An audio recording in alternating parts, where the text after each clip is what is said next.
जयतुल्य आयु माँ शक्ति। आज स्वाध्याय चिंतन का हमारा क्रमांक है 984, दिन सोमवार, तारीख 19 अगस्त 2024। और आज हमारे बीच में आदरणीय श्री आर्यन पांडे साहब, जो retired additional commissioner trade tax है। और आपका जो विषय चल रहा है वो श्रीमद् भागवतम चल रहा है। आज का द्वितीय स्कंद वक्तव्य चल रहा है और उसका भी पार्ट 1। इससे पूर्व 6 पार्ट ले चुके प्रथम के अंदर। अब ज्यादा समय लेते हो, आदरणीय पांडे साहब से निवेदन करते हैं कि आज का उद्बोधन जारी करें। आदरणीय पांडे साहब। ओ सर्वप्रथम गायत्री मंत्र का उच्चारण करते हैं। ओम भूर्भुवः स्वः तत्सवितुर्वरेण्यं भर्गो देवस्य धीमहि धियो यो नः प्रचोदयात्। अब मैं 2 वैदिक मंत्रों से प्रार्थना करता हूं। ओम विश्वानि देव सवितर्दुरितानि परासुव यद्भद्रं तन्न आसुव। ओम अग्ने नयसु पथारा ये अस्मान् विश्वानि देव वयुनानि विद्वान् युयोध्यस्मज्जुहुराणमेनो भूयिष्ठान्ते नम उक्तिम विधेम।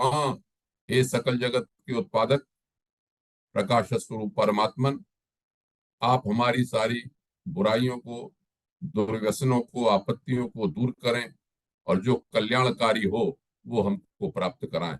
हे सबसे अग्रणी अग्नि स्वरूप परमेश्वर, आप हमारे सारे कर्मों को जानते हैं। आप हमको सन्मार्ग पर ले चलते हुए समृद्धि प्राप्त कराएं।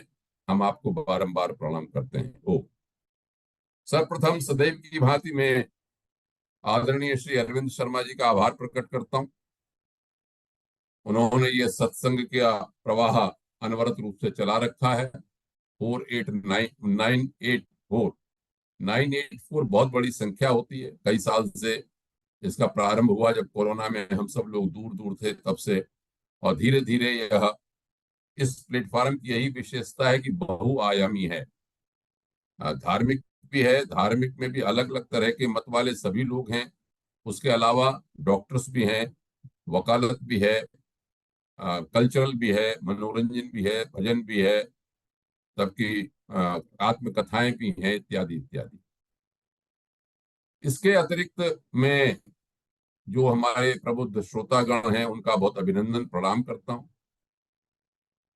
आज यह बड़ी प्रसन्नता की बात है, बड़ा सौभाग्य है कि हमारे सामने बस्ती से हमारे बड़े भाई आदरणीय श्री कमलापति पांडे जी भी जुड़े हुए हैं। जैसा कि आदरणीय अरविंद शर्मा जी ने बताया मुझे कि आपका अभी वक्तव्य हमको सुनने को मिलेगा, ये बहुत बड़ा सौभाग्य है। मैं आपसे जितना थोड़ा बहुत परिचित हूँ, क्योंकि आपकी तो क्षेत्र बड़ा विशाल है, लेकिन मैंने आपको जो पुस्तक देखी है गीता पर, इन्होंने कबीर के दर्शन के परिप्रेक्ष्य में व्याख्या लिखी, उस पुस्तक को मैंने देखा है और वैसे सुना भी है। तो बहुत विद्वान व्यक्ति भी हैं और कबीर को बिल्कुल आत्मसात किए हुए हैं। तो हमें आगे मौका मिलेगा कि हम कबीर के दर्शन को आपके माध्यम से जानेंगे, तो उनका हम स्वागत करते हैं। और हमारे सीकरी साहब, चौधरी साहब, राजेंद्र कुमार जी दिखाई पड़ रहे हैं, तो इन सब का भी मैं वंदन करता हूँ, प्रणाम करता हूँ।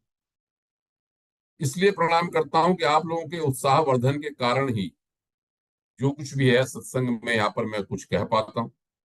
मैं जैसे बार बार कहता हूँ कि मैं कोई बहुत पहुंचा हुआ संत, इस महात्मा तो नहीं हूँ, केवल शास्त्र जरूर जानता हूँ और उसे रखने का प्रयास करता हूँ। उसका लाभ मुझको ये होता है कि उतने समय के लिए तैयारी करते समय या बोलते समय थोड़ी बुद्धि सात्विक रहती है, तो हो सकता है प्रभु इसी का कुछ लाभ दे रहे हों और आगे जो कुछ भी कल्याण करें, प्रभु उनके ऊपर है। अस्तु।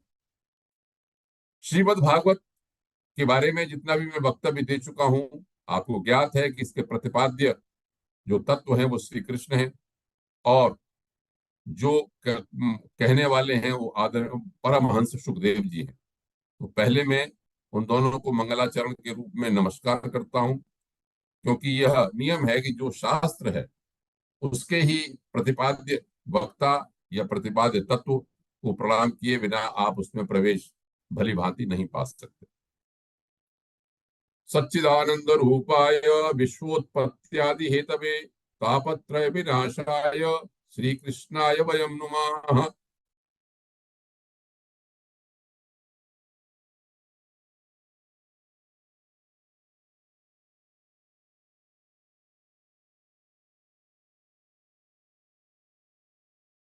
सर्वभूत हृदय मुनिमानतोस्मि। प्रबुद्ध श्रोतागण, पिछले वक्तव्य तक आपको यह बता दिया गया था कि परीक्षित ने जब भूख प्यास से पीड़ित होकर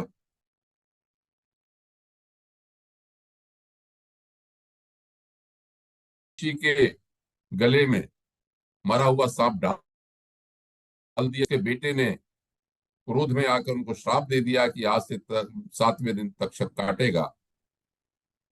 तब जब परीक्षित लौट के आए तो उनको बड़ा प्रायश्चित, पश्चाताप, अपराध बोध हुआ। शांत होने पर मैंने ये क्या कर दिया। और श्रृंगी के जो पिता थे शमीक, उन्होंने भी कहा समाधि के बाद, टूटने के बाद अपने बेटे से, तुमने इतने बड़े धर्मात्मा पुरुष को तुमने क्या श्राप दे दिया जल्दी में, बहुत ही महान राजा हैं हमारे और बहुत धर्मात्मा है। तो जैसे ही ज्ञात हुआ परीक्षित को, तो उन्होंने तुरंत ही राजपाट की आसक्ति छोड़ दी और गंगा तट पर जाकर बैठ गए, आमरण अनशन का व्रत ले लिया। यह कहा जाता है कि मुजफ्फरनगर के पास जो शुक्र तीर्थ है, शुक्रताल जिसे बोलते हैं, शुक्र तीर्थ बोलते हैं, वहां पर ही वो बैठे थे। ये भी बताया पिछली बार, जैसे ही वो बैठे और पता लग गया सभी को कि राजा अब यहाँ पर आमरण अनशन करके बैठे हैं, तब ग्रंथ में ये लिखा है कि बहुत से ऋषि मुनि वहां पर आए, उनके नाम भी बताए थे। और जब ऋषि मुनि वहां पर आकर इकट्ठे हो गए तो राजा बड़े प्रसन्न हुए, क्योंकि सबको पता था कि परीक्षित तो बहुत धर्मात्मा व्यक्ति हैं और इस तरह के व्यक्ति ने इतना बड़ा राजपाट छोड़कर अपना आमरण अनशन लेके, व्रत लेके बैठ गए हैं यहाँ पर। तो ये भी कहा कि जब ऋषि लोग वहां पर आ गए तो उन सबको देखकर उन्होंने, परीक्षित ने ये कहा कि भाई हम तो बहुत ही धन्य हैं, आप जैसे महात्माओं के दर्शन करने से ही लाभ होता है, दर्शनादेव साधव, दर्शन करने से ही आपको हमको लाभ मिलता है। और आप तो, मुझे ऐसा लगता है कि मेरे ऊपर कृपा करने के लिए ही आप सब लोग यहाँ पधारे हैं, क्योंकि आप सब महात्मा लोग ऐसे हैं जो कि ब्रह्म तत्व को प्राप्त किए हुए हैं, अनुभव किए हुए हैं, भगवान के चरणों में आपने अपना मन को अर्पित कर रखा है। तो उन्होंने ये कहा, अब बात ये होती है कि अपनी इच्छा परीक्षित बताते हैं।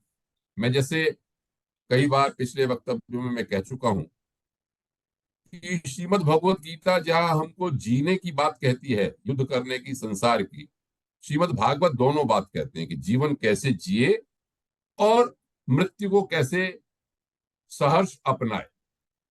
उससे कोई डरने की बात नहीं है। तरह तरह के चरित्र उन्हें पहले कह चुके हैं। भीष्म पितामह का चरित्र कह चुका, धृतराष्ट्र गांधारी का चरित्र हो गया, पांडवों का चरित्र हो गया, और उसके बाद अब ये चरित्र प्रारंभ हो। तो उन्होंने ये कहा, परीक्षित ने क्या कहा कि मैंने अब अपना चित्त भगवान के चरणों में समर्पित कर दिया है। आप लोग, ऋषियों से कहा, आप लोग मेरे ऊपर अनुग्रह करें।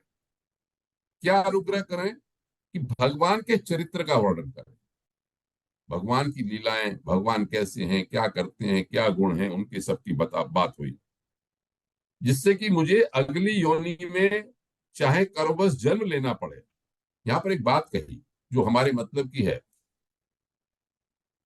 परीक्षित ने 3 बातें कही इस ग्रंथ में, जो है 3 बातें कही इस समय, इस प्रकरण में। आगे प्रश्न तो आगे आएंगे कि मान लो मेरे प्रारब्ध इस तरह के हैं कि मुझे दोबारा जन्म लेना पड़े, लेकिन मैं क्या चाहता हूं? मैं ये चाहता हूं कि मेरी भगवान में के चरणों में अनुराग बना रहे। यहाँ पर गीता प्रेस गोरखपुर के जो अनुवाद है, उसको, अनुवाद को देखेंगे तो उन्होंने श्री कृष्ण भगवान कहा, क्योंकि वैष्णवों का ग्रंथ है, वैष्णवों का मत है, तो श्री कृष्ण को ही प्रतिपाद्य मानते हैं। लेकिन संस्कृत के मूल ग्रंथ में यहाँ पर लिखा है पुनश्च भूयाद भगवद अनंते, अनंत भगवान में मेरी अनुराग बना रहे। भगवान का शब्द का प्रयोग किया है, जैसे मैं पहले भी कई वक्तव्य में बता चुका हूं कि भगवान शब्द है, वासुदेव शब्द है, मुकुंद शब्द है, इत्यादि इत्यादि। एक बात तो उन्होंने ये कही कि भगवान के चरणों में मेरी अनुराग अनुराग बना रहे, मतलब मैं जब भी जन्म लूं तो भगवान की मुझे स्मृति रहे, उन्हीं के प्रति मेरा अनुराग बना रहे। दूसरी बात उन्होंने ये कहा कि जो भगवान के प्रति प्रीति रखते हैं ऐसे महात्माओं में मेरी रुचि प्रीति बनी रहे। महात्माओं के प्रति मैं विवेक चूड़ामणि बताते समय आपको कह चुका हूं, इस बात को बता चुका हूं कि वहां पर लिखते हैं आदि शंकराचार्य कि दुर्लभम त्रयम एतद, तीन चीजें दुर्लभ हैं, मनुष्यत्वम, मुमुक्षत्वम, महापुरुष संशय। पहले मनुष्य होना है, और मनुष्य होने के बाद मोक्ष की बात, आत्मा साक्षात्कार की बात, अपने को जानने की बात, उस ओर बढ़ना भी बड़ी बात है। और तीसरी बात महत्वपूर्ण है, महापुरुष संश्रय। नारद भक्ति सूत्र का नामक एक ग्रंथ है जिसमें 84 भक्ति सूत्र लिखे हुए हैं नारद जी ने। उसमें भी भगवत कृपा की और महात्माओं के सत्संग की बड़ी कृपा लिखी, बहुत महत्व लिखा है। और ये कहा तदेव साध्यता, तदेव साध्यता, महापुरुष का संश्रय जरूर लेना चाहिए महात्माओं का।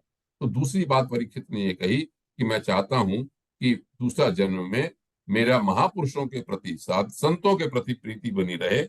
और तीसरी बात ये कही, जगत के समस्त प्राणियों के प्रति मेरी एक जैसी मैत्री, समभाव हो। इस बात को, इस तत्व को पिछले कई वक्तव्यों में, कई प्रकरणों में कहा जा चुका। चाहे गीता को ले लें, वो इसी को कहते हैं समत्वम योग उच्यते। यहां पर भी उन्होंने ये कहा कि मेरा समभाव रहे। समभाव होना सनातन धर्म का एक विशेष तत्व मैं समझता हूं, जो वो है। ऐसा आशीर्वाद दीजिए, ऐसा उन्होंने कहा। और वो क्या है कि एक बताया कि प्राचीन मूलेषु कुशेषु धीरः उदंग मुखो दक्षिण कूल आस्ते। गंगा जी था, गंगा जी के तट पे, दक्षिण तट पर बैठे और उत्तर की ओर मुख करके का आसन करके बैठ गए। जैसे ये कहा यहाँ पे कि उन्होंने आवरण अनशन लिया और बैठे रहे।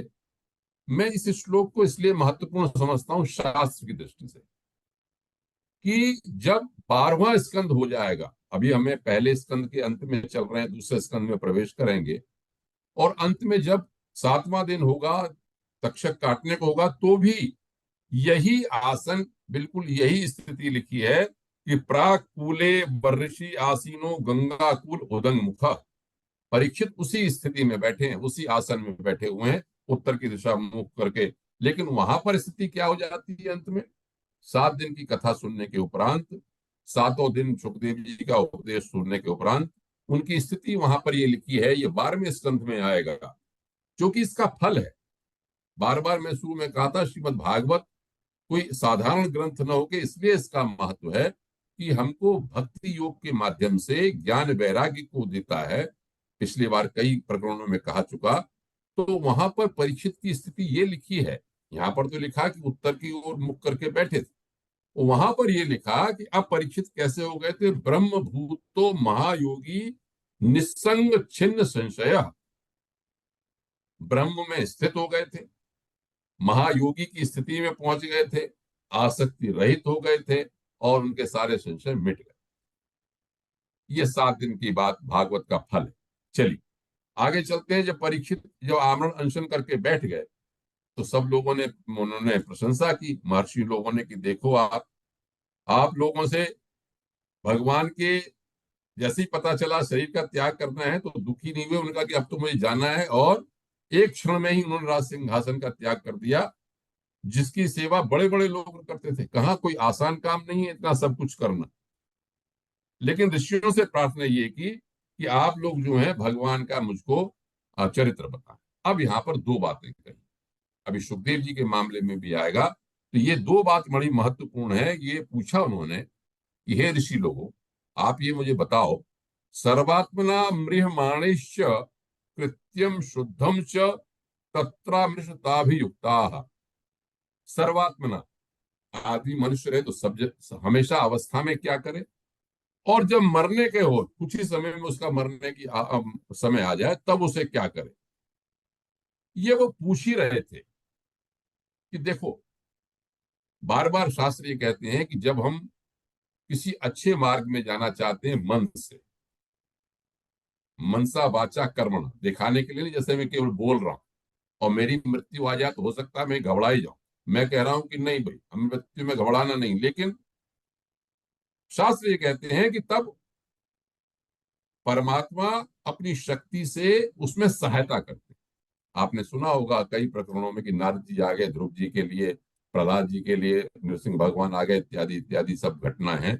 तो यहाँ पर क्या एक घटना हुई कि अचानक ही अलक्षलिंगो निज भलाभ तुष्टो वृतश्च बालई अवधूत वेशः, एक 16 साल के युवा अवधूत वेश में सन्यासी, बहुत सुंदर, अलक्षलिंगो, जिनपे कोई आप चिन्ह नहीं था, वेशभूषा से आप पहचान नहीं सकते थे जिनको, कि ऐसा होता है कि सन्यासी है तो कौशे वस्त्र धारण किया होगा या उसके यज्ञोपवीत तो कुछ नहीं था।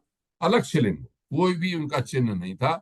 बच्चे उसे घेरे हुए थे जरूर देख के कि या ये कोई पागल आदमी है क्या है, जैसे अवधूत लोग होते हैं उसी तरह से। और वो वहां पर प्रकट हो गए।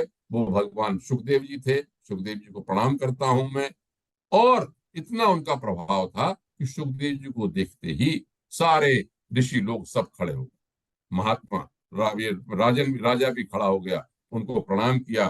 प्रणाम करने के उपरांत उनसे अब उनकी प्रशंसा की कि भाई मेरे बहुत बड़े भाग्य हैं। आप तो उतने क्षण रुकते ही नहीं कहीं पर, जितने क्षण कहते हैं गाय दूही जाती है उतने क्षण रुकते हैं। आप तो परमहंस हैं, आप यहाँ पर प्रकट हो गए, अब मेरा बिल्कुल ही कल्याण होगा, जरूर मुझे विश्वास है। अब उनसे भी उन्होंने वही प्रश्न किया जो प्रश्न कर रहे थे।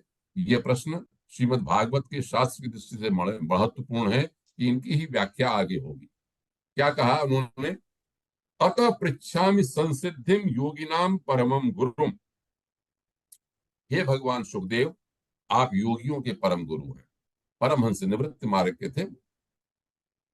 अतः पृच्छामि संसिद्धिम, संसिद्धि कहते हैं संस्कृत के शास्त्रों में मोक्ष।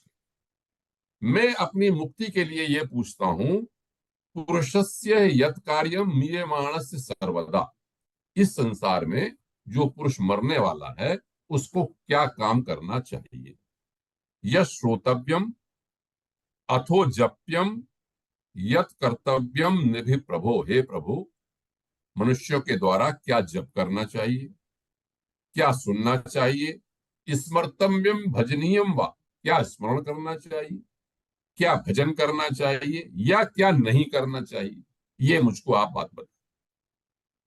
ये प्रश्न उन्होंने जैसे ही किया तो अब यहां पर उन्होंने, सुखदेव जी ने उत्तर देना प्रारंभ किया। यहां पर श्रीमद् भागवत का प्रथम स्कंद समाप्त हो। आज द्वितीय स्कंद में हमको प्रवेश करना है, तो दूसरी स्कंद में अब इसके प्रश्नों का उत्तर होगा। तो सुखदेव जी को प्रणाम करके मैं द्वितीय स्कंद को प्रारंभ करता हूं। द्वितीय स्कंद में सुखदेव जी ने जैसे इनके प्रश्न सुने तो उन्होंने कहा, वरीयान ईशते प्रश्न कृतो लोकहितम नृप। हे राजन, तुमने बहुत ही सुंदर प्रश्न किए और ये सारे लोगों के लिए, सारे जनों के लिए, सबके लिए कल्याणकारी हैं। आत्मज्ञानी पुरुष ही ऐसे होते हैं जो इस तरह के प्रश्न करते हैं। अब उन्होंने वहां पर सुखदेव जी ने ये बताया कि हम जैसे संसारी लोगों की स्थिति क्या। जब मैं इसे पढ़ रहा था तो वास्तव में ये लग रहा था कि मैं तो इसी तरह का निकला कि सारी उम्र कट जाती है, या तो सोने में कट जाती है, या आमोद प्रमोद में कट जाती है, स्त्री प्रसंग में कट जाती है, पैसे के धन में, या सत्ता के लालच में, या सत्ता के मद में, इसी तरह से सारे जीवन कट जाता है, या कुटुंबियों का, बाल बच्चों का भरण पोषण करने के लिए कट जाता है। ये लिखा है, सुखदेव जी के मुख से कहलाया है। और संसार में जिसे सबसे हम महत्वपूर्ण मानते हैं, शरीर पुत्र आदि, कहते हैं वो जीव जो है मोह में ऐसा पागल हो जाता है कि मृत्यु का ग्रास अपने को देखकर भी उसकी जो है जगता है, चेतता है बिल्कुल ही। तो अब उन्होंने ये कहा यहाँ पर संक्षेप में कहा, फिर आगे पूरा विस्तार इसका है, करना क्या चाहिए। उसने कहा तस्मात् भारत सर्वात्मा भगवान ईश्वरो हरि श्रोतव्य कीर्तितव्यश्च स्मर्तव्य चेत अभयापहम। हे राजन, मनुष्य को सर्वात्मा, ये बड़ा महत्वपूर्ण शब्द है दर्शन की दृष्टि से। जो सबकी आत्मा है, सब में बैठे हुए हैं, यस, जिनमें सब कोई बैठा हुआ, ऐसे भगवान ईश्वर, शासन करने वाला भगवान और हरि, तीन शब्दों का यहाँ पर प्रयोग किया गया सर्वशक्तिमान भगवान के लिए। देखिए, फिर मैं कहता हूं, आप गीता प्रेस के टीका का अर्थ पढ़ेंगे तो वहां पर उसका लिखा है अर्थ श्री कृष्ण का। बिल्कुल ठीक है, मैं इस मत से इसलिए सहमत हूं, ये वैष्णवों का ग्रंथ है, वैष्णवों के द्वारा बनाया गया, तो इसलिए वो श्री कृष्ण को मान। लेकिन मैं मूल ग्रंथ को देखते हुए कहता हूं, वह भगवान की बात कही, वहां पर आप किसी भी रूप में, मेरा अपना मत है, किसी भी रूप में भगवान को ध्यान में कर सकते हैं। लेकिन आगे चल के लीला श्री कृष्ण की है, तो इसमें प्रतिपाद्य जो तत्व है, वो प्रतिपाद्य देवता जो है, प्रतिपाद्य श्री कृष्ण के रूप में ही प्रतिपाद्य है। मैंने श्री कृष्ण का आपको एक अर्थ भी बताया था शुरू में, उसको भी ध्यान रखें। श्री कृष्ण जो अवतार भी हैं वो तो हैं ही, लेकिन महाभारत में श्री कृष्ण के शब्द की जो बात कही कि कृषिर भूवाचक शब्द ऋणस्य निवृत्ति वाचक, कृषि जो है वो प्रवृत्ति मार्ग का है और ऋण जो है निवृत्ति मार्ग का है। तयोरेक्यम पर ब्रह्म कृष्ण इत्यभिधीयते, उन दोनों की एकता जो पर ब्रह्म रूप है उसको ही कृष्ण कहते हैं। इस तरह से भी समझना चाहिए हमको।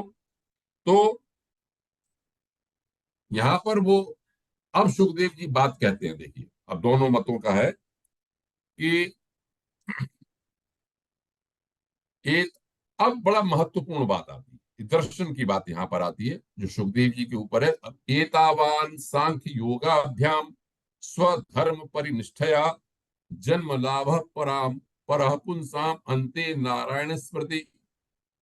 श्लोक तो एक ही है, शब्द एक ही है, लेकिन इसकी व्याख्या बहुत महत्वपूर्ण दार्शनिक लोगों दर्शन की दृष्टि से या मार्ग की दृष्टि से की जा सकती है कि सांख्य को मत को मानने वाले हों, सांख्य माने हुआ ज्ञान मार्ग, चाहे योग मार्ग को मानने वाले, योग माने यहां पर योग का अर्थ है भक्ति योग से, भक्ति योग में अपना अपना स्वधर्म निष्ठया, या आप कर्म, अपने जो धर्म आप कर रहे हैं, स्वे स्वे कर्मणि अविरता संसिद्धिम लभते नरः, जो श्रीमद् भगवद गीता कहती है, तो वो स्वधर्म निष्ठया मतलब अपने कर्म।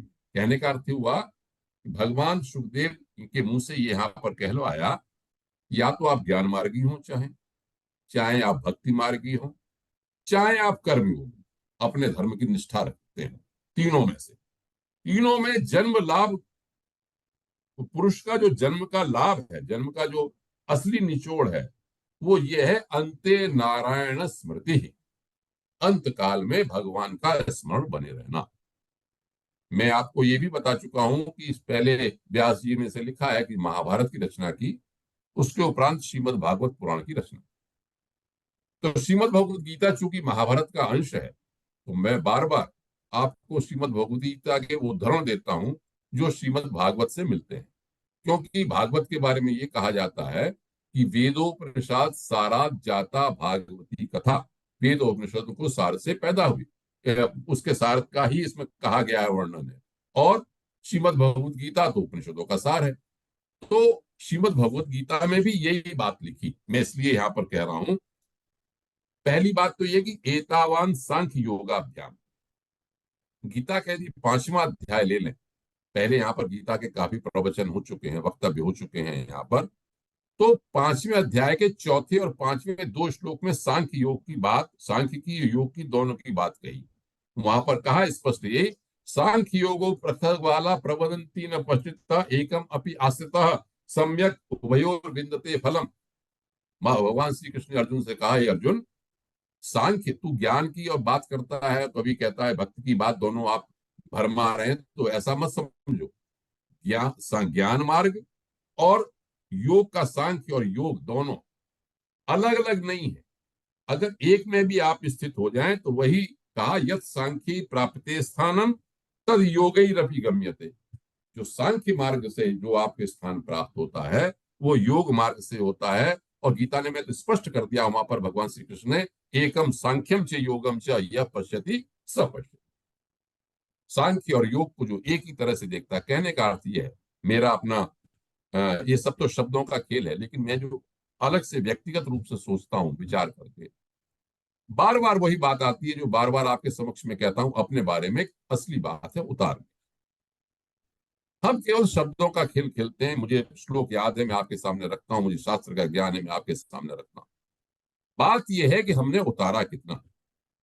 जब आप ज्ञान मार्ग में चलेंगे, निस्मरो निर्मो निरहंकार हो जाएंगे, या भक्ति मार्ग में चलेंगे, सब कुछ समर्पण कर देंगे, या अपने धर्मनिष्ठ पे चलेंगे, तो हमारी स्थिति मैं समझता हूं कि शब्दों का खेल जरूर है, लेकिन अंदर से अंतःकरण की स्थिति वैसी ही विशाल हो जाती है कि आप हर जगह कहेंगे यो माम पश्चित सर्वत्र सर्वम च मयि पश्यति, जो मुझे हर जगह देखता है या मुझे ही सब कुछ सब जगह देखता है, मुझ में ही सब कुछ देखता है। तो एक बात तो ये कही, ये गीता के यहां से मेल खाती। दूसरी, अब कर्म क्यों करते हैं? कर्म भी गीता में स्पष्ट कहा कि स्वधर्म निष्ठया कर्म की बात है। वहां पर कहा कि नहीं, कायेन मनसा बुद्ध्या केवल इंद्रियैरपि योगिनः कर्म कुर्वन्ति संगम त्यक्त्वा आत्मशुद्धये। चाहे वाणी से, चाहे कर्म मनसा वाचा कर्मणा, जो भी कर्म करते हैं, तो वो जो कर्म योग है वो आत्मशुद्ध होना चाहिए। उसका मुख्य काम, हम जो कुछ भी कर रहे हैं अपनी अपनी शुद्धि के लिए ही है, अंतःकरण शुद्ध होने के लिए है। हमारे जीवन शैली, हमारी सोच, हमारे जितने कर्म फल कट जाए, आत्मशुद्धि के लिए गीता कहती है। अब यहां पर जो बात एक छोटी सी कह दी कि जन्म लाभ परः पुंसाम अंते नारायण स्मृति, हे परीक्षित, मनुष्य के जन्म का लाभ, फल, मुख्य उद्देश्य यही होना चाहिए, होता है कि अंत में भगवान की स्मृति हमको बनी रहे। इसके लिए गीता में क्या कहा? गीता का जो 8वां अध्याय है वो बड़ा महत्वपूर्ण। वहां पर स्पष्ट रूप से यही बात श्री कृष्ण ने बड़ी विस्तार से कही अर्जुन से कि अंत काले च मामेव स्मरन् मुक्त्वा कलेवरम यह प्रयाति सद्मद्भावम याति नास्ति संशय। अर्थ यह हुआ कि अंत काल में जो अर्जुन मुझको स्मरण करते हुए प्रयाण करता है, इस देह को छोड़ देता है, वो मुझको प्राप्त होता है, इसमें कोई संशय नहीं है। एक थ्योरी बता दी उन्होंने, इसको बार बार मैं कह चुका हूं, पहले आप लोग जानते भी हैं कि यम यम वापि स्मरन् भावम त्यजत्यन्ते कलेवरम तम तमैवैति कौन्तेय सदा तद्भाव भावितः। इसका अर्थ हुआ कि अर्जुन, जो प्राणी जिस भाव को लेकर मरता है उसी को वो प्राप्त होता है अंत में। तो हमको अंतकाल में भगवान का स्मरण हो, उसके लिए क्या करना चाहिए? तो श्री कृष्ण ने वहां पर कहा तस्मात् सर्वेषु कालेषु माम अनुस्मर। इसलिए हमेशा मेरा ध्यान करो, युद्ध चाह कर्म करो। तो वही बात यहां पर परीक्षित को भगवान सुखदेव जी, परमहंस सुखदेव जी भी ये कह रहे हैं कि जो सर्वात्मना राजन, हमेशा या मरते समय आप उसका अभ्यास करें और भगवान का ही ध्यान करें उसमें।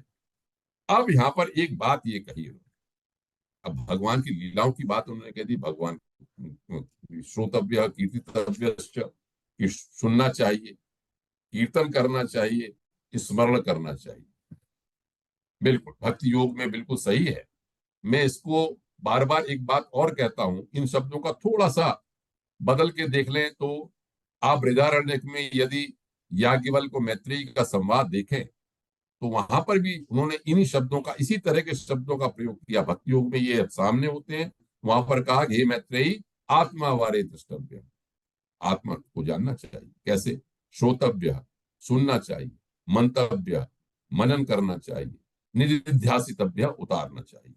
तो उसी तरह की बात यहाँ पर हो रही है कि भगवान की लीलाओं का, चरित्र का हम वर्णन सुनते हैं, उसका कीर्तन करते हैं, कीर्तन करते करते जब उसमें रम जाते हैं, अंत में क्या बात आएगी आगे भी कि जब तक ये उतरेगा नहीं तब तक उसका लाभ नहीं है। ये ऐसी क्रियाएं हम जैसे साधारण आदमियों के लिए, मनुष्यों के लिए, कि वो सब लोग कर सकते हैं, इसको सब लोग सुन सकते हैं, सब लोग भजन कर सकते हैं, जाप कर सकते हैं, नाम का स्मरण कर सकते हैं, उनकी लीलाओं का श्रवण कर सकते हैं और भगवान के रूप का ध्यान कर सकते हैं। इसी बात को कहते हुए, क्योंकि ये बड़ा शंका होती है कि वे परमहंस थे, ज्ञानी थे, तो वो भगवान की लीलाओं को कहने के लिए, चरित्र को कहने के लिए भागवत में क्यों आ गए।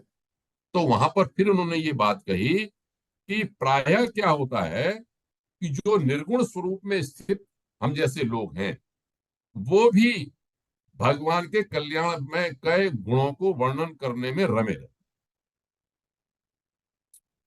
अगर आपको ध्यान होगा तो जब शुरू शुरू का वक्तव्य था, 7वें अध्याय की बात थी इसमें, तब इसमें बड़ा महत्वपूर्ण एक श्लोक बोला था कि आत्मा रामाश्च मुनयो निर्ग्रंथा अभी उरुक्रमे कुर्वन्ति अहोति किम भक्तिम इत्थम भूत गुणो हरि। जो आत्मा राम लोग हैं, जिनकी सारी ग्रंथियां खत्म हो गई हैं, ऐसे लोग भी बिना किसी कारण के भगवान में की भक्ति करते हैं। ये भगवान का गुण है, विशेषण है कि वो अपनी ओर भक्तों को खींच लेते हैं। कहने का अर्थ ये न समझे कि जो परमहंस है उसे भगवान के कथन नहीं कहना, ये भगवान की जो लीलाओं का वर्णन कर रहे हैं वो परमहंस नहीं। इसीलिए यहाँ पर वक्ता सुखदेव जी हैं, उसका हमको ध्यान रखना चाहिए। फिर कहता, अब यहाँ पर उन्होंने कहा, आगे ये बात बढ़ाई कि आप तो परम भक्त हैं हे परीक्षित, अब मैं आपको वो भागवत जो सुनाता हूं, जो कि निर्भय मोक्ष पद को जो प्राप्त करना चाहते हैं, चाहे वो संसार से विरक्त हो गए हैं, वो उनको भी इस ऐसा मैं प्रकरण आपको सुनाऊंगा कि इसका लाभ आपको होगा, आप भगवान की ओर प्राप्त हो जाएंगे। यहाँ पर एक बात और कह दी उन्होंने कि सावधानी से ज्ञान पूर्वक बिताई गई घड़ी दो घड़ी भी श्रेष्ठ है। ये बड़ी महत्वपूर्ण है। तो सत्संग या ज्ञान घड़ी दो घड़ी भी, जैसे हम लोग 1 घंटे बैठे हैं, अच्छी अच्छी बातें करते हैं, तो ये बहुत बड़े जो समय हम व्यर्थ कर देते हैं उनसे अच्छा है। आपको पता नहीं कब सुनते सुनते किसी दिन कोई कृपा हो जाए, हमारा अंतःकरण बदल जाए, हमारा वो उतर जाए वो बात, तो हमारा भी उस कभी भी कल्याण कर सकते हैं। अब अंत काल की बात चूंकि परीक्षित कह रहे थे, सुखदेव जी कहते हैं कि देखो भाई, अंत काल में घबराए नहीं आदमी, और वैराग्य को धारण कर ले। वैराग्य करने के उपरांत धैर्य के साथ अपने घर से निकल जाए, पवित्र तीर्थ में चला जाए। वहां पर अब ये जो योग वाली स्थिति है वो बताते हैं। वहां पर ये कहा, यहाँ पर लिखा है कि आसन लगा के बैठ जाए, अ उ म ओम का ध्यान करे, प्राणवायु को वश में करके मन को दमन करे, और सारी चीजों से हटा के भगवान के मंगलमय रूप में लगाए। भक्ति योग में मैं पहले भी कई प्रकरण में बता चुका हूं कि साकार से निराकार जाने की बात है, क्योंकि हम जैसे आदमी सीधे सीधे निराकार में नहीं जा पाते हैं। तो ये कहते हैं पहले एक विग्रह, और विग्रह का जब ध्यान करते हैं धीरे धीरे उसकी लीनता के बारे में बताते हैं। वहां पर ये कह रहे हैं कि स्थिर चित्त से श्री विग्रह के में किसी अंग का ध्यान करें, और ध्यान करते करते रजोगुण और तमोगुण से विरक्त हो जाए, और योग धैर्य पूर्वक योग धारणा के साथ इस मन को वश में करना चाहिए। अब देखिए, इसी बात को गीता में भी कहा। मैं फिर वो कहता हूँ, श्रीमद् भगवद गीता का इसमें काफी प्रभाव इसको इसलिए दिखाई पड़ता है कि वहां पर लिखा है कि आत्मसंस्थम मनम कृत्वा न किंचिदपि चिंतयेत, धीरे धीरे मन को बस में करे, और कुछ चिंतन न करे, केवल भगवान का ही चिंतन करे। उससे यहाँ पर ये लिखा कि तत्पदम परमम विष्णु मनो यत्र प्रसिद्धति, आप विष्णु के पद में प्राप्त होंगे। तो गीता में भी वहां पर लिखा, सो ध्वन पारम आपनोति तद विष्णु परमम पदम, ये कठोपनिषद में लिखा है यहाँ पर कि इस तरह से ध्यान करके आप उस पद को प्राप्त हो। अब धारणा की बात है। धारणा की बात तो आई, लेकिन ये जरूर कहा वहां पर कि मनुष्य को अपना समय व्यर्थ नहीं करना। व्यर्थ न करने के बाद 2-3 चीजें मुझे याद आती हैं इस समय। 1-2 श्लोक बड़े अच्छे लगते हैं, वो मैं आपके सामने रखता हूँ। उसके उपरांत अभी आगे की ओर जो कथानक है उसको आगे बढ़ाएं। ये बार बार मैं भी सोचता हूँ और मैं इसको जानता हूं लेकिन कर नहीं पाता हूँ। थोड़ा बहुत प्रयास किया। आप लोग तो हमारे आदरणीय देव ऋषि जी बैठे हैं, आप सब लोग बैठे हुए हैं, ये तो सब सिद्ध लोग हैं, हमारे आदरणीय कमलापति पांडे जी हैं। लेकिन इस बात को बार बार रिपीट जरूर करना चाहिए। भर्त बिहारी ने 3 ग्रंथ लिखे, नीति शतक, वैराग्य, पहले वैराग्य शतक लिखा, वो श्रृंगार शतक लिखा, फिर वैराग्य शतक लिखा, फिर नीति शतक। तो वैराग्य शतक में एक श्लोक बड़ा प्रसिद्ध है, यावत् स्वस्थमिदं कलेवर गृहम् यावच्च दूरे जरा यावच्छेन्द्रिय शक्ति अप्रतिहता यावत् क्षयं नायुषः आत्मश्रेयसि तावदेव विदुषां कार्य प्रयत्नो महान् प्रोदीप्ते भवने हि कूप खननम प्रत्युद्यमः कीदृशः। अर्थ क्या हुआ? वहां पर नीति शतक में, वो वैराग्य शतक में भर्तृहरि लिखते हैं कि जब तक यावत स्वस्थ में दे कवले रव, जब तक हमारा शरीर स्वस्थ है, इंद्रियां हमारी मजबूत हैं, बुढ़ापा नहीं आया है, अपने कल्याण के लिए मनुष्य को उसी समय से प्रयास करना प्रारंभ करना चाहिए। इसके लिए ये नहीं सोचे कि भाई वृद्धा है, अवस्था आएगी और मृत्यु का जब समय आएगा तब हम इसको करेंगे। क्यों? कि जब आग लग गई तो कुआं खोदने से कोई फायदा नहीं। इसीलिए भगवान की शरण में जाए और ये कहे। इसमें एक श्लोक और याद आता है मुझको, ये मैं सोचता रहता हूँ, ये श्लोक जब भी मुझे याद आता है तो मुझे चेतावनी देता। आपको भी अच्छा लगेगा। आयोर नश्यति पश्चाताम प्रतिदिनम याति क्षयं यौवनम प्रत्यायान्ति गता पुनर्न दिवसा कालो जगद भक्षक लक्ष्मी तोय तरंग भंग चपला विद्युच्चलम जीवनम तस्मान् मां शरणागतम शरण त्वं रक्ष रक्षाधुना। प्रतिदिन आयु हमारी नष्ट हो रही है, प्रतिदिन आयु नश्यति पश्चाताम प्रतिदिन याद। और हमारा युवा अवस्था, अब तो हम सीनियर सिटीजन हैं, हम तो चतुर्थ चतुर्थ स्त्री में पहुंच गए, चतुर्थ सोपान में पहुंच गए हैं जीवन के। और लक्ष्मी तो यह तरंग भंग चपला, ये लक्ष्मी तो बिल्कुल नष्ट हो जाने वाली है। तो भगवान से यही मनाते हैं कि हे भगवान, तस्मान माम शरणागतम शरणद, हमारी ऐसी बुद्धि हो गई कि हम आपकी शरण में आ जाएं और आप हमारी रक्षा करें। हिंदी की 4 पंक्तियां बड़ी प्रसिद्ध हैं, ये आपने भी सुनी होंगी, मैं सुना देता हूं, जिससे थोड़ा सा एक वैराग्य का भाव तो सामने सामने आता ही है। ये बड़ी प्रसिद्ध पंक्तियां हैं, सब लोग अपने वक्तव्यों में कहते हैं। क्षण भंगुर जीवन की कलिका, वो जाने प्रात खिले न खिले, मलयाचल से मत शीतल सुंद समीर, मने चली न चली, कलिकाल कुठार लिए फिरता, तन नम्र से चोट झिली न झिली। क्षणभंगुर जीवन की कलिका है, पता नहीं कल आगे सब खिले कि नहीं खिले, और जो कुछ भी हम आनंद ले रहे हैं जीवन का है कि नहीं। और कलिकाल जो कुठार है, हमारे समय है, काल है, पता नहीं हमारे पास कब आ जाए। तो इसलिए भजले हरि नाम हरि रसना, फिर अंत समय में हिली न हिली। इसलिए हमको हरि नाम जैसे भी समय मिले इसको करना चाहिए। अब मैं बात को आगे बढ़ाता हूं। आगे उन्होंने ये कहा कि हमें धारणा करनी चाहिए। अब परीक्षित ने एकदम प्रश्न कर दिया, प्रश्न ये कर दिया कि धारणा किस साधन से किस वस्तु में की जाती। मैं यहाँ पर ये भी एक देख रहा था, ऑब्जर्व कर रहा था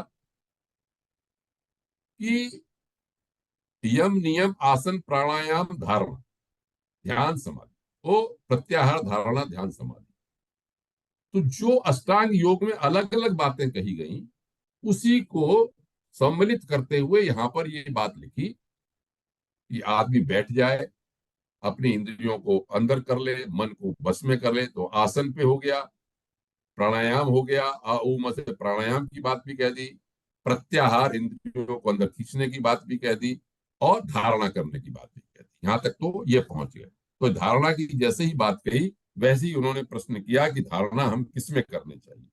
तो उन्होंने कहा कि देखो भाई, अब पहले उन्होंने सुखदेव जी ने विराट शरीर की बात बताई। पुरुष सूक्त जो है उसमें विराट पुरुष की कल्पना है।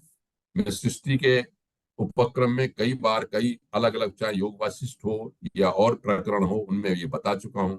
ये पूरा ब्रह्मांड जो है वो ग्रंथ ये कहते हैं कि भगवान का ही शरीर है।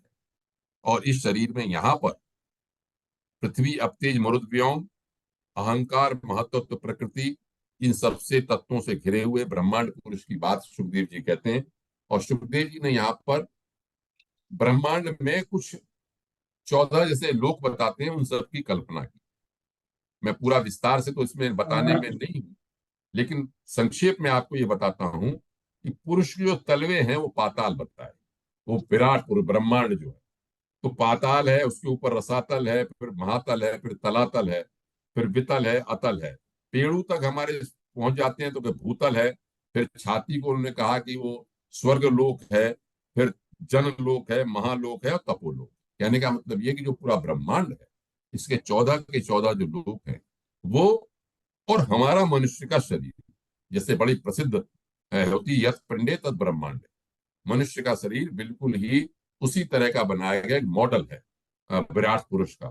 तो इसके बाद उन्होंने कहा कि जो मुस्कान है भगवान की वो माया है, उस तरह से कह के विराट पुरुष की उन्होंने वहां पर उनको बताया, विराट पुरुष को। और चंद्रमा जैसे मन है, इस सब बात को कहा उन्होंने। तो विराट भगवान के स्थूल स्वरूप का वर्णन बता दिया कि तुम चाहे इस तरह से ध्यान कर लो विराट पुरुष का कि उसमें सारे लोग, सारा ब्रह्मांड उसमें स्थित है। और मोक्षु पुरुष उन्होंने कहा जो मोक्ष चाहते हैं वो मन की अपनी धारणा करते हैं। लेकिन एक बात यहां पर ये कही, ये बात मुझे समझ में आती है कि देखो, भगवान से भिन्न कोई वस्तु नहीं है, हम समझते कुछ भी रहे। उन्होंने एक उदाहरण दिया कि स्वप्न जब हम देखते हैं तो हम ही विविध पदार्थों को अपने में देखते हैं कि हम कभी बदल गए, कुछ हो गए, और हम ये भी देखते हैं स्वप्न में कि हमें स्वप्न देख रहा हूं। बहुत डर जाते हैं, बहुत खुश हो जाते हैं तो अलग बात है, लेकिन उस समय मान लो हम मरने को जा रहे हैं, स्वप्न में हमारा कुछ होने वाला है तो हमें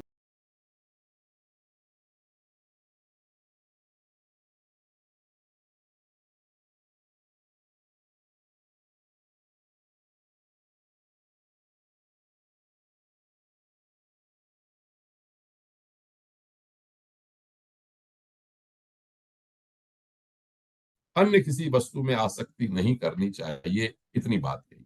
इतनी बात कहने के बाद अब उन्होंने फिर समझाना प्रारंभ किया। परीक्षित को यह कहा कि देखो परीक्षित, विद्वान पुरुष को यह चाहिए कि जितने भी संसार में पदार्थ हैं उनसे उतना ही मतलब रखे, उतनी ही आसक्ति रखे जितना उसका प्रयोजन। निस्सारता का निश्चय जरूर रखे, हमेशा देखे।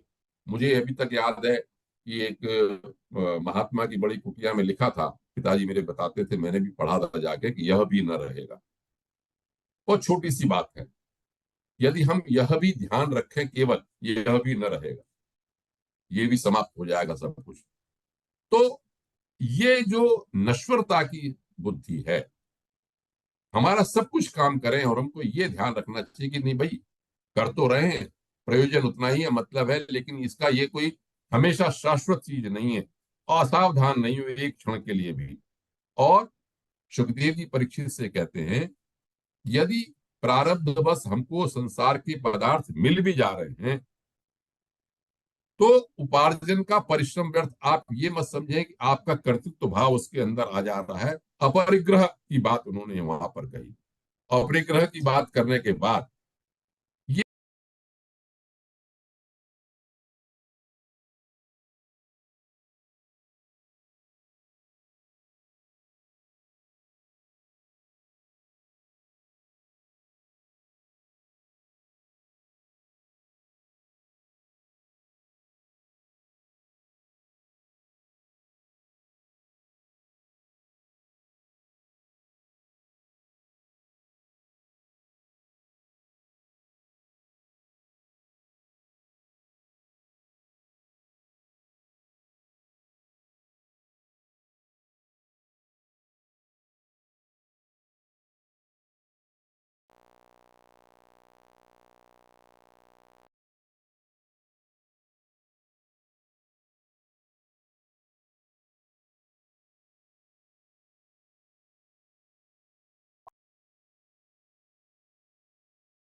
साकार से निराकार। अब उन्होंने सुखदेव जी ने ये कहा कि जब आपका बिल्कुल आपको धारणा हो जाए, उस समय आप मन के साथ बुद्धि को अंदर और बुद्धि को अपनी आत्मा में लीन करके परमात्मा में लीन कर ले उस, और शांति में अवस्था में स्थित हो जाए, निराकार वाली अवस्था में स्थित हो जाए। उसके बाद उन्होंने योगियों की बात कहनी प्रारंभ की। ज्ञान दृष्टि से चित्त की वासना जिनकी नष्ट हो गई है, यहाँ पर अब उन्होंने सद्यो मुक्ति और क्रम मुक्ति दो की बात उन्होंने कही कि योगी लोग कैसे करते हैं, शरीर को कैसे छोड़ते हैं। उन्होंने वो प्राण की षट चक्र भेदन की बात कही, यहाँ पर कुछ तो शक्ति छेदन की बात करी, और ये कहा यदि योगी तब ये चाहता है कि मैं लोकांतर में अलग अलग में जाऊं, तो वहां पर अलग अलग लोकों की बात कही इन्होंने। जिस लोक में वो जाना चाहता है उस समय उस लोक में जा सकता है वहां पर। फिर सत्य लोक की बात कही कि जहां पर न शोक है, न दुख है, न बुढ़ापा है, न यत्र शोक हो, न जरा, न मृत्यु, वहां पर भी वो जा सकता है, सत्य लोक में भी जा सकता है। यहाँ पर यह भी कहे कि अपने स्थूल आवरण को भी नष्ट कर सकता है योगी स्वयं आनंद स्वरूप। फिर अपनी बात ये आती है कि रसो वही सह पुरुष, जो 33 उपनिषद कहती है ये यम लब्ध्वा आनंदी भवती, भगवान का जो स्वरूप है रसमय है। तो यहाँ पर यह भी कहा सुखदेव जी ने, योगी आनंदमय स्वरूप में स्थित होकर निरावरण रूप से परमात्मा को प्राप्त हो जाता है, भगवनमयी प्राप्ति हो जाती है, तो इस संसार में दोबारा नहीं आना पड़ता। यद गत्वा न निवर्तन्ते तद धाम परमम मम, जब गीता जिसको कहती है कि न च पुनरावर्तते न च पुनरावर्तते, उपनिषद भी जिसको कहते हैं। तो अंत में आज के वक्तव्य को समाप्त करते समय मैं इस बात को यहीं प्रकरण को केवल इसी पे समाप्त करूंगा कि सुखदेव जी ये कहते हैं परीक्षित से कि संसार चक्र में जो पड़ा हुआ मनुष्य है, उसके लिए जिस साधन के द्वारा भगवान की भक्ति प्राप्त हो जाए, हिंदी में तो अर्थ करते हुए श्री कृष्ण लिखा है, लेकिन संस्कृत में लिखा है वासुदेवे भगवती भक्ति योगो यतो भवेत। भगवान में जिस तरह से भी आपकी प्रीति हो जाए, स्थिति हो जाए, वो साधन अपनाना चाहिए। वही सर्वात्मा भगवान को पाने के लिए वही श्रेष्ठ है, जिसमें भी आपको साधन करते हैं। अब यहाँ पर कह दिया सर्वात्मा के लिए वो बात क्या कही, भगवान सर्वभूतेषु लक्षितः स्वात्मना हरि। ये स्थिति होनी चाहिए कि भगवान तो देखो परीक्षित सारे प्राणियों में स्थित हैं, अपने अंदर भी है। ईशावास्यम इदम सर्वम, चाहे विश्वोपनिषद ले लें, चाहे गीता ले लें, यो माम पश्यति सर्वत्र। अब यहाँ पर महत्वपूर्ण बात कह के मैं समाप्त करता हूं, इसकी व्याख्या आगे चलेगी। इसलिए हे परीक्षित, हे राजन, क्या करो तुम, तस्मात् सर्वात्मना राजन हरि सर्वत्र सर्वदा श्रोतव्य कीर्तितव्यश्च स्मर्तव्यो भगवन्नणाम। इसलिए हे राजन, आपने पूछा था कि हमेशा क्या करें, मरने वाला क्या करे, तो मैं कहता हूं कि हमेशा भी उस भगवान का ध्यान करें। हरि ही सर्वत्र, सब जगह है, सर्वदा, हमेशा ही सबके लिए है। उनको सुनना चाहिए, कीर्तन करना चाहिए और स्मरण करना चाहिए।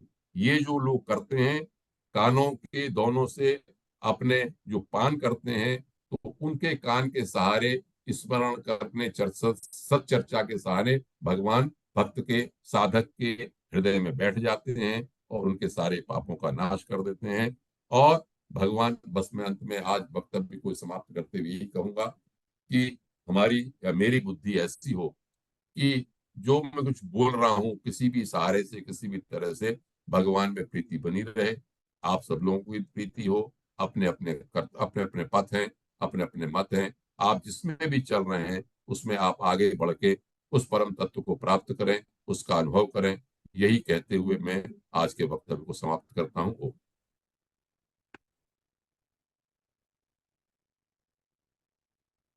अभी सब लोग अनम्यूट हैं, किसी को जिज्ञासा हो तो आदरणीय आर्यन पाटना से पूछ सकते हैं, और फिर बाद में दो शब्द हमारे आदरणीय देव ऋषि साहब बोलेंगे।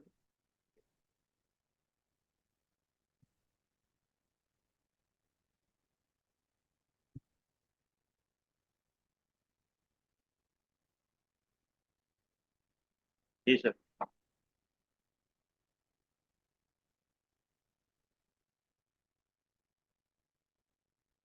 आप देवऋषि जी आशीर्वाद दे दीजिए मुझे। आशीर्वाद की आपने सीधा वहीं पहुंचा दिया।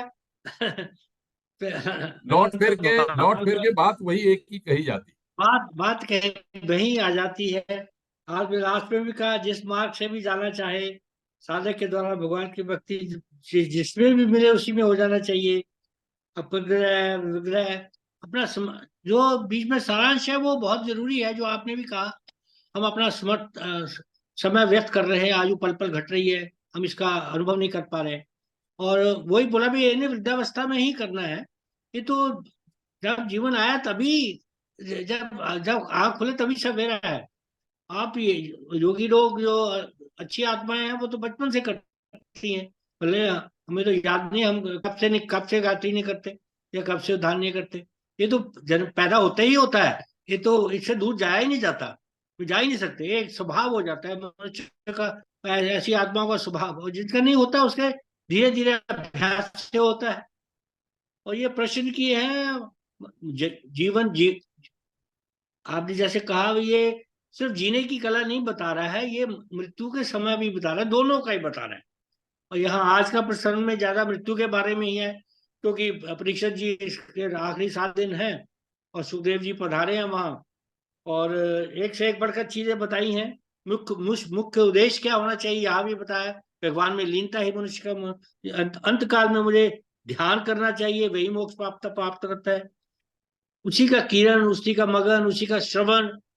और जैसे आपने कहा, मनसा कर्म मनसा वाचा कर्म, ये मनसा कर्म वाचा वृद्धावस्था में शुरू थोड़ा ही होता है, ये तो बाल्यावस्था से शुरू हो जाता है। आपको आभास होना है कि मैं जो भी कर्म करूं वो किधर ले जा रहा है मुझे, उसी में ही सारा मैंने अपना एक कीर्तिमान प्राप्त करना है। और घड़ी दो घड़ी की संगत की बात कही आपने, विवेक चूड़ामणि की बात भी दोबारा दोहराई आपने। इस महापुरुषों का संगत मिल जाता था उस अंत काल में। घबराइए मत, आपने ये कहा धैर्य के साथ। ओम और आसन का वो तो योगी लोग ही कर सकते हैं, वे ओम का ध्यान करे, वो तो बिल्कुल ही इन्होंने जैसे बताया, क्योंकि परीक्षित वैसे ही महापुरुष थे। योग अवस्था में सब कुछ इतने योगी थे वो भी, तो इसीलिए उन्हीं को बातें बताई है। और किस किस चीज का धारण करें, ये एक बहुत ही अच्छी बात बताई है। इस संसार में सब वस्तुओं का धारण करें, उतना ही करें जितना प्रयोजन है उसका। ये एक बहुत अच्छी बात की है। आज परिग्रह इसमें आ जाता है, क्या करना शुरू कर दे। तो बस कुल मिला के एक बीच में बात कही थी, जैसे सब प्राणियों के साथ संभाव बना रहे। संभाव बहुत अच्छा एक हमारे उपनिषदों का, हमारे संस्कारों का, हमारे संस्कृति का एक बहुत अच्छा एक शब्द है, संभाव बनाए रखना। ये है सब प्राणियों के साथ सब अवस्थाओं में। और ये हो जाए, ये सब चीजें सीखने वाली हैं। और इसका श्रवण हम कर चुके हैं, हर रोज करते आ रहे हैं, पिछले 1,000 दिन से करते आ रहे हैं। आपने भी कई बार, मैं जब दोबारा नोट्स देख रहा था तो बार बार आपने भी वही कहा और उन्होंने भी वही कहा, उन्होंने भी वही कहा, उन्होंने भी वही कहा। तो आदमी कौन सा चुने, क्या लिखे, क्या कौन सा पढ़े। अंत में दिल करता है बस ध्यान में हो जाओ, बस सब छोड़ दो, लीन हो जाओ, ब्रह्मलीन हो जाओ, अंतर ध्यान हो जाओ, या आपने भी वो कहा भाई परमात्मा में लीन हो जाओ। क्योंकि सब कुछ तो है, सब कुछ है, सब है। अब और क्या क्या सोचोगे, क्या करोगे, क्या बनोगे। जैसे गुरुदेव ने भी क्या बने, क्या है आप, किया क्या नहीं, कि बने क्या है। बने ये है, मैं प्रभु की भक्ति में लीन है, उनके ना ब्रह्म लीन हो गए, ब्रह्म लीन हो गए, ब्रह्म बन गए हम। अब जो अब बातों बातों में बात निकली, अब अगर गुरुदेव पूछते हैं कि आप बने क्या, तो मैं तो ये बोलूं, मैं ब्रह्म बना। अगर किया क्या कराया है, ब्रह्म बनना, ब्रह्म बन गया बस। इसी में हो जाए तो कल्याण है हमारा। और व्याख्या करना बहुत मुश्किल है, ये शब्द ऐसे निकलते नहीं है। ये सारा अनुभव की बातें हैं, इनको शब्दों में डालना बड़ा मुश्किल हो जाता है। योगी ऋषि का कह सकते हैं, सुखदेव जैसे ही कह सकते हैं, महर्षि, बड़े योगी, वसंत महात्मा ही कह सकते हैं। हम लोगों के लिए शब्द निकालना कई बार मुश्किल होता है, क्योंकि जैसे मैं हूँ, अनुभव ज्यादा है, शब्द कम है। और आप बार बार जो बोल रहे हैं तो ये अंदर से बड़ा एक हमें झंझोड़ता है। आपका हर एक शब्द, हर चीज, लाइन बार बार काल में लिखा है, जैसे घड़ी घड़ी संसक्ता कल्याण हो सकती है उसी का कि मनुष्य जिसमें जिस भाव को लेकर प्राण त्यागता है। अब ये भाव वाली बात में कोई भाव बुरा आना ही नहीं चाहिए, ये थोड़ा कि मरते टाइम ही ना आए, कभी भी नहीं आना चाहिए। भाव बुरा आए क्यों? आप मतलब आप एक दिन ट्राई करना, आप 20 दिन में संभव है, मैं आपको बताता हूँ, आप ट्राई करना। सुबह से लेकर शाम तक कोई भाव बुरा लाना ही नहीं। सर्वेंट को देखा, वाह कैसे हो, सब सब ठीक, आज ज्यादा थकना मत, कल करना। ड्राइवर को देखा, ये तुम्हारे घर का क्या हाल है, किस रास्ते में मिला, सब ठीक है, परिवार में ठीक है, जो मिले उसका भाव अच्छा रहे। आनंद का यही यही तो आनंद है, और है आनंद क्या? ये बहुत बहुत अनुभव कर केवल दिन में सब चीजों में पौधों से बात करो, नींबू के पेड़, वाह क्या है यार, कमाल के नींबू इस बार दिया आपने पेड़, ये बात कर लो, ये एक अद्भुत अनुभव है, अद्भुत अनुभव है। ये सोचना, ये करना, ये बल ये आखिरी अवस्था की बात नहीं है, ये जीवन भर में हम ये अपना सकते हैं। संसार के गृहस्थ में फंसे हुए हैं वो बात अलग है, जैसे अभी आप बात कर रहे हैं, उसके बाद चले जाएंगे, घर का काम दूसरा शुरू हो जाएगा, उसमें लिप्त हो जाएंगे। लेकिन लिप्त नहीं, निर्लिप्त ही होना है, बात तो सारे निर्लिप्त ही होना है बात तो सारी वही हो जाती है। तो आप ये सारे आप विचार हम हमारे अंदर से संघर्ष करवा रहे हैं, आपके प्रवचन, ये बड़ी यही यही भगवान की कृपा है, यही तो कृपा है सत्संगति की, यही तो महिमा है। तो ये प्रभु का शुक्र है, आपका बहुत बहुत धन्यवाद है, अरविंद जी का तो है ही है, जो थैंक यू, ये धन्यवाद, जो आभार। जो आप जैसे लोगों का आशीर्वाद मिलता रहे, बढ़िया है। सबका हमें तो भाग्य, बोलना है, शास्त्र के अनुसार सबका हमारा भाग्य समय बना, कट जाता है। अच्छा, बहुत आनंदमय है, बहुत बहुत धन्यवाद। प्रभु आपको स्वास्थ्य दे, इसी तरह आप गंगा बहनाती रहे और आभार, हम लोग इसमें करते रहे। बहुत बहुत धन्यवाद। धन्यवाद। बहुत बहुत धन्यवाद। मैं जरा थोड़ा किसी काम में लगा हुआ हूँ, फिर ठीक है साहब, बहुत बहुत धन्यवाद, सभी लोगों का धन्यवाद।